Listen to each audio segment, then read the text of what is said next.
So, welcome everybody, and thank you very much for attending this Global Networking Forum, presenting the results of the 26th workshop on space technology for socio-economic benefits, industry, innovation, and infrastructure for development. This workshop is the result of a long-standing cooperation between the United Nations Office for Outer Space Affairs and the International Astronautical Federation that has resulted in already 26 workshops. We also have the support of the European Space Agency, and this year we had the special support of ZARM, the Center of Applied Space Technology and Microgravity, and DLR, the German Aerospace Center. The series of workshops has the overarching theme of space for socio-economic benefits, in line with the vision of the United Nations Office for Outer Space Affairs, bringing the space benefits to humankind, and to support the 2030 Agenda for Sustainable Development. As you all know, the 2030 Agenda contains 17 Sustainable Development Goals that cover all aspects concerning people, prosperity, planet, peace, and partnership. In particular, this workshop focused on partnership, a global space partnership with industry, academia, and space agencies, supporting Sustainable Development Goal number 9, industry, innovation, and infrastructure for development. We need to reduce the space divide that we define as the gap between countries which have space capabilities and those who have not. And this workshop has been one step in that direction. To comment on the key results and messages discussed during the workshop, and now let me introduce our panelists. We have Mr. Senan Al-Ekabi, who is representing the director of the International Astronautical Federation. He is a project officer who has been working hand in hand with the office to make this workshop happen. Then we have Mr. Shirish Ravan, working for the United Nations Office for Outer Space Affairs. He is the lead coordinator of the UN Spider program and also the coordinator of this workshop. Shirish. Then we have Mr. Joachim Post, who works for DLR as manager of the Relations to United Nations System Entities and International Development Cooperation Cluster at the International Relations Department of the German Aerospace Center. Joachim. And then Ms. Ponso Maruping, who is the current chair of the Scientific and Technical Subcommittee of the Committee on the Peaceful Uses of Outer Space, reporting to the United Nations General Assembly. So, without any further delay, I would like to give the floor to our first speaker, Mr. Senan Al-Ekabi. Please. You come here or stay there? Okay, good. Thank you, Simonetta, for the very kind words and for ensuring that this collaboration can continue well on into the future. This is the 26th workshop, and we look forward to have the 27th next year. If I can have the slides changed. Yeah, if we can change over the slide. So here we have the statistics for the participants at the last workshop that took place from Friday until Sunday. Now, this is based on just the geography of the participants that were invited. So we have a good majority coming from Japan and other parts of Asia. But this year we only had around close to, or a little bit over 100, and that was partly due to the speed at which this workshop was put together. Now, this really does reach emerging countries, if we see by the participants that were able to attend. And this is very well in line with the theme of the International Astronautical Congress, which is taking place right now, which is about involving everyone. And these are additional statistics of the Congress that are happening, which correlate in some way to what the aims are between, or the aligned aims between the two activities. So here you have the youth as well, and here another pillar is gender, but we see that there's a long way to go. Of the 6,000 that have registered for the International Astronautical Congress, only 23% are female.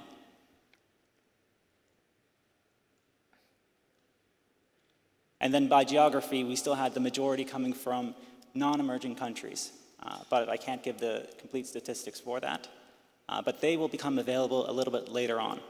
However, in this pursuit, in the collaboration between the two organizations, we hope to continue this extension, to ensure that emerging countries have the ability to reap the benefits of space technology the way that other countries have had a chance to. And so I'd like to welcome you to some of the activities that we will be doing in the future, such as the Global Conference for Space for Emerging Countries, which will take place in 2019 in Morocco. And also look forward to seeing you at the IAC to talk about these related topics. Thank you.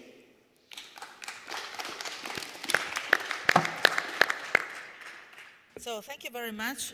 Good statistics, and eventually we can open the floor for questions on that. Would be very interesting to also hear your point of view on that.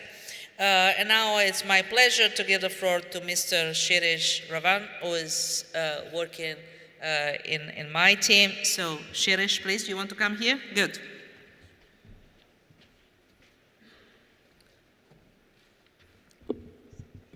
So can you please display presentation? Thank you. Thank you, Simonetta. So I'm here to summarize the workshop along with my colleague and friend, Mr. Joachim Post from DLR. So I just start with a very simple concept of 3 I's for D: industry, infrastructure, and innovation for development, which we use in our daily life when we use our cell phone. So when we use map, we use high resolution satellite images. When we use location service, we interact with constellation of global positioning system satellites. But there are lots of complex challenges on the earth where we really need global cooperation. And that's why we selected a theme: industry, infrastructure, and innovations for development. And this is precisely contributing to Sustainable Development Goal 9, which talks of industry, infrastructure, and innovation for development, which is central to the global development. That's how it is promoted. Space has a lot to contribute to Sustainable Development Goal 9. If you just take few examples, that space brings a lot of innovation and spin-off benefits. Broadband. There is a lot of potential for businesses offering broadband service. Similarly, you can talk about affordable satellite technology for developing world. So there is a huge contribution space can still do in supporting this Sustainable Development Goal. Therefore, this workshop was put together with an objective of bringing industry's role and in innovation to support sustainable development. That is in general objective of the program. We had 5 plenary sessions. 3 sessions contributed to the socio-economic development and sustainable development goals, and 2 sessions contributed to space-related industries, startups, and space emerging nations, how they are seeing space as an industry. We also had a high-level panel, keynote speeches, and there were 3 parallel breakout sessions that provided opportunities to all participants to interact very closely on some of the very burning topics or challenges. And then there was a reception hosted by Zhan at Drop Test Tower, which you see in the picture there. So here we come to the outcomes of the workshop. We have categorized those into few compartments. We can say it's a space application for socio-economic development, basically linkages to sustainable development goals, and then industry starts up emerging industries from developing countries, outcomes of breakout session, and key messages coming out from high-level panel. So I request my colleague Joachim to present few outcomes here. Yes, thank you very much, Hirish. Dear ladies and gentlemen, warm applause. So now the presentation disappeared, so can we bring it at the location back we just had?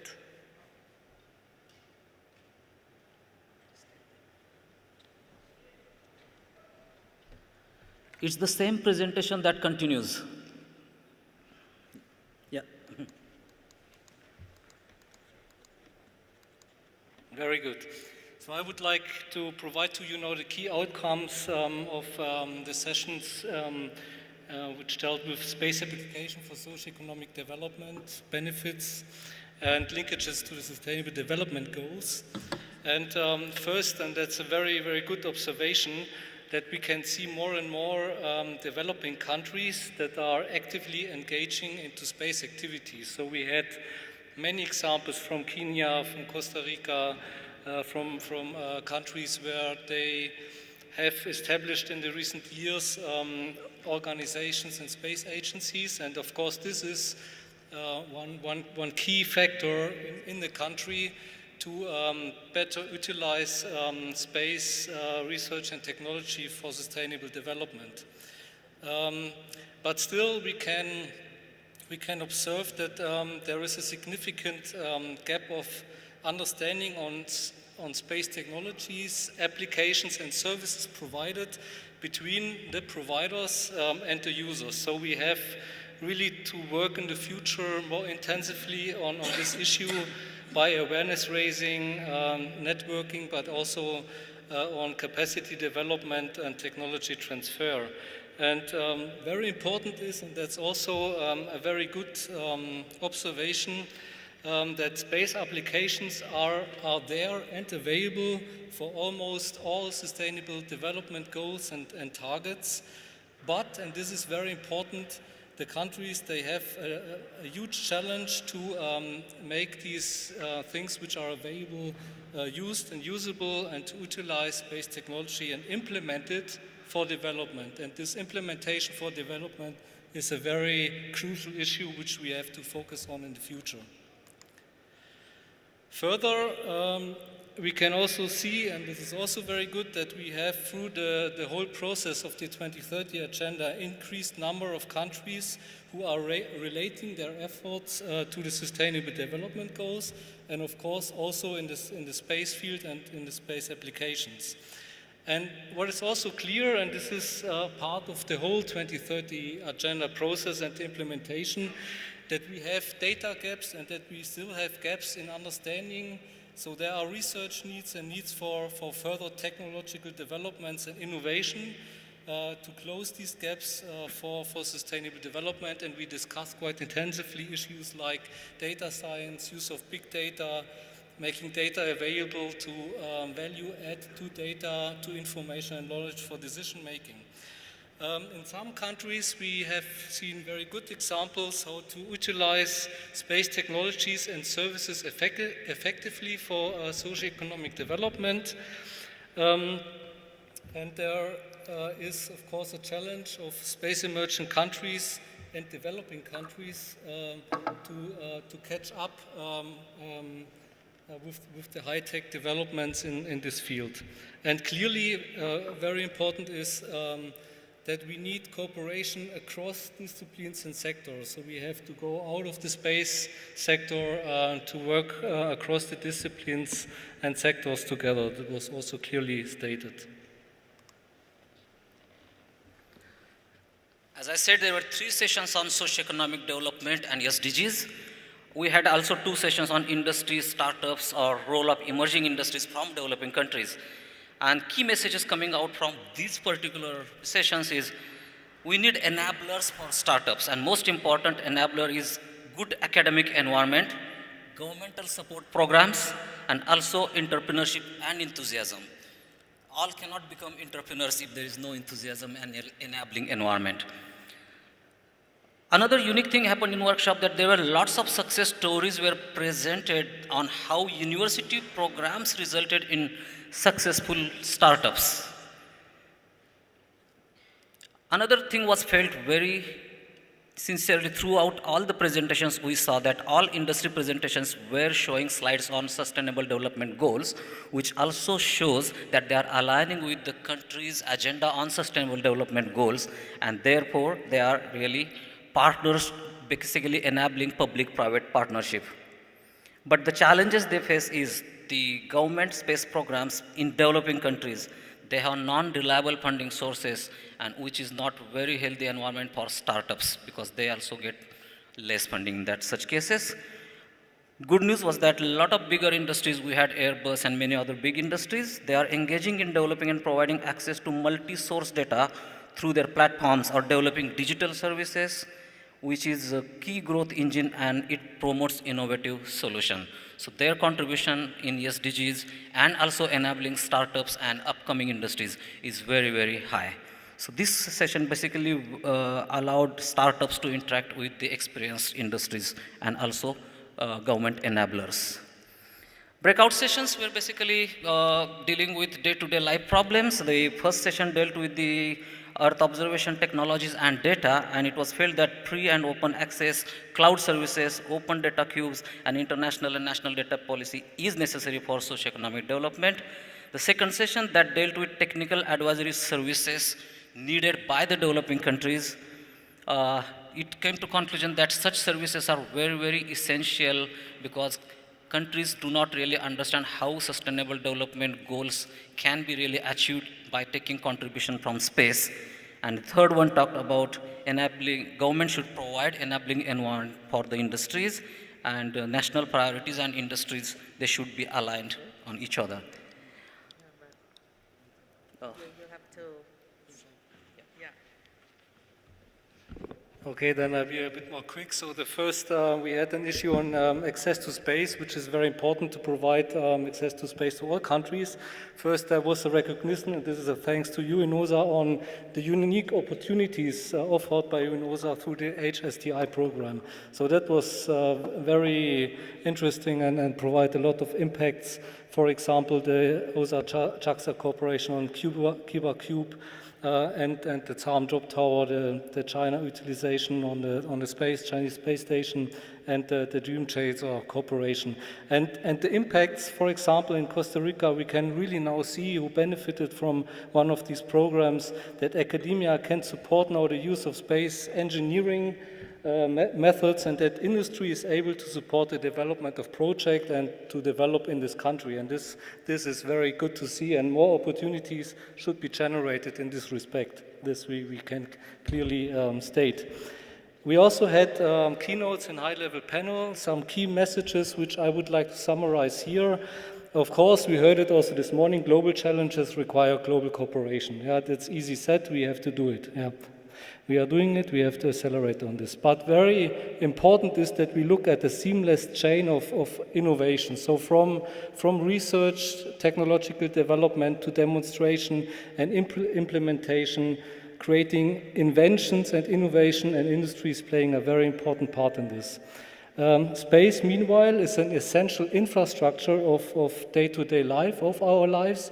This is a fact, and it's a requirement for development. We have to spread this across to other disciplines and sectors as well.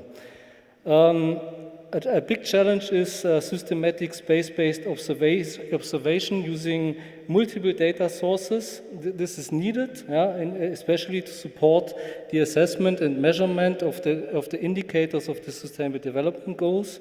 And a key word and a very important issue here is digitalization. And this requires specific methods to process data, the different and many data sources we have, bring it together through artificial intelligence and data science to produce information and knowledge which we need. So the global community, I can say, has recognized the innovative contribution by the space sector for global sustainable development. And we need this cooperation across sectors and disciplines, as already mentioned, and very important, science, technology, and innovation, technology transfer, and capacity building are essential means for the 2030 agenda. And with this, This is the team that worked on the background for organizing entire workshop. So they are not visible here, but I thank them and see you in Washington in 2009.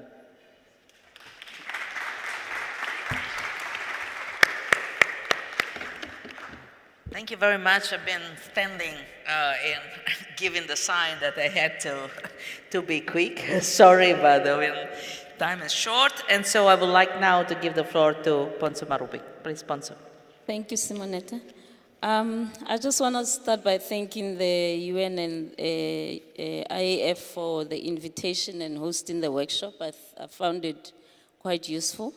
A very special character of workshops organized by or supported by the UN office is that the activity doesn't end when the workshop itself ends. Therefore, following this workshop, the Office for Outer Space will prepare a report summarizing the recommendations and findings of the workshop. This report will then be translated into the 6 official languages of the UN and brought to the attention of the member states in the upcoming meetings. In particular, these recommendations will be, that you've just heard now, will be brought to the attention of the Scientific and Technical Subcommittee, which will be in Vienna in early 2019. Member states then have an opportunity to carefully examine the outcomes as outlined in the report and take them into consideration when proposing activities to be implemented by the office. An additional value of using this report to share with the member states is that member states are also able to take any of the recommendations into consideration when they implement their own activities. The hosting of this workshop was timely, primarily because next week the member states of the Committee on Peaceful Uses of Outer Space will meet in Vienna to discuss the Space 2030 agenda. This agenda will shape the contribution of space for the benefits of humankind for the next 12 years. The recommendation observations from the workshop will be incorporated into these discussions. One of the discussions already undertaken at the workshop and shared is related to capacity building activities organized through the Outer Space Affairs Office and their importance. These activities contribute to the spreading of knowledge of what space can do for the benefit of humankind, as well as enable the involvement of developing countries in space activities. Some of the examples include the Kibo Cube, the Drop Test, the UN Spider, and these have already provided tangible benefits for developing countries, as well as demonstrated the value of cooperation in space. A notable example was related to Costa Rica and their involvement, for instance, in the Drop Test and the fellowship program with KITEC for the construction of the CubeSat. This has led to the Costa Rica team creating a laboratory for space engineering, which provides a very clear example of what can be achieved through strategic partnership in capacity building in space. Bridging the space divide is key to strengthening the Space 2030 agenda in order to support the achievement of the Sustainable Development Goals and socio-economic benefits of space. This should be done in the spirit of the Outer Space Treaty, and the preamble of this treaty states that recognizing the common interest of all mankind in the progress of the exploration and the use of outer space for peaceful purposes, and believing that the exploitation and use of outer space should be carried on for the benefit of all the people, irrespective of the degree of their economic or scientific development. Ladies and gentlemen, one of the expressions indicated during the workshop was competition is a driver and cooperation is an enabler. When it comes to applying space to the SDGs, cooperation will get us much further. Thank you. So thank you very much. And yes, we started a little bit late, so I believe we still have a couple of minutes before the next session starts. So I would like to open the floor for a maximum 2 questions. Any question to the panelists or on the results of the workshop?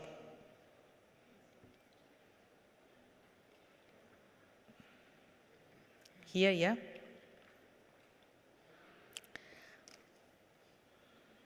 Can you introduce yourself, please? Yes, I'm Sasha Alexander, Western Sydney University, Australia. Our university has become a signatory to the United Nations Sustainable Development Goals in May 2017. And our university is trying to engage in how to capture and then report and then constructively contribute to the pool of knowledge.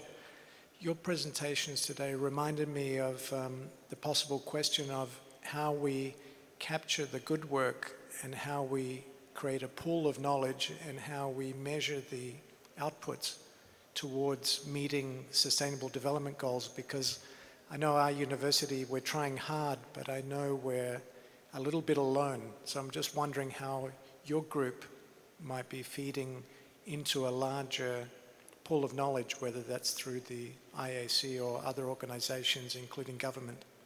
Thank you. Yeah, I take the question if you, oh, you want, no, Joachim, please, no, keep going.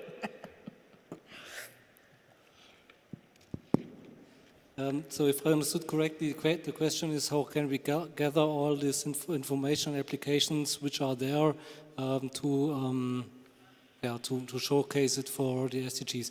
I know my answer would have been the initiative started by UNOSA with the Space Compendium Index, if I'm correct, and also yes. Maybe you can give some words on this. I just want to highlight one contribution by ESA made during the workshop on the ESA catalog of solutions for the SDGs. So this is publicly available and it's an ongoing effort, and as far as I understood, this is open to any other colleagues or organizations who would like to engage in this important issue, which you correctly point to. Yeah, exactly. So you've been 100% precise, and this initiative will be officially launched for collecting all the solutions available, and this will help a lot also in our, let's say, discussions with the users, the user communities, because in this way we can see better how and where we have to intervene more precisely. So thank you very much for the question, because this has been good for us to explain what we are trying to do here. Thank you. So I believe we now have to leave the stage for the next event. Thank you very much for being here with us. And as it was said already, we would like to welcome you again in Washington, D.C. at the 27th edition of this UN IAF workshop. Thank you very much.